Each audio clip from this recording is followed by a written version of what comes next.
మీ దేశ జనాభా 100 కోట్లకు పైబడితే రోడ్లపై ట్రాఫిక్ కష్టాలకు కొదవే ఉండదు.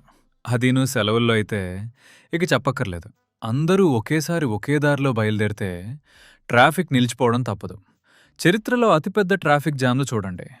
2025 చైనా 14 గంటలు, 1969 న్యూయార్క్ 20 మైళ్లు, 4 లక్షల మంది రోడ్లపైనే రాత్రి గడిపారు. 1990 టోక్యో 15,000 వాహనాలు, 135 కిలోమీటర్లు.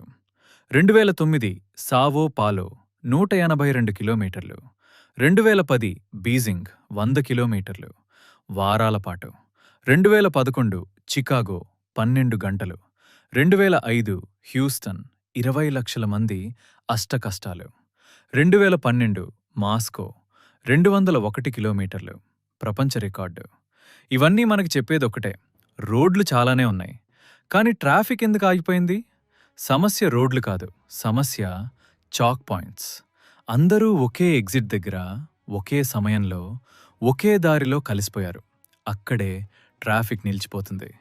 దేశం ఎంత పెద్దదైనా సరే సిస్టంలో ఒక్క చిన్న బాటిల్ నెక్ ఉంటే అది మొత్తం ప్రవాహాన్ని ఆపేస్తుంది.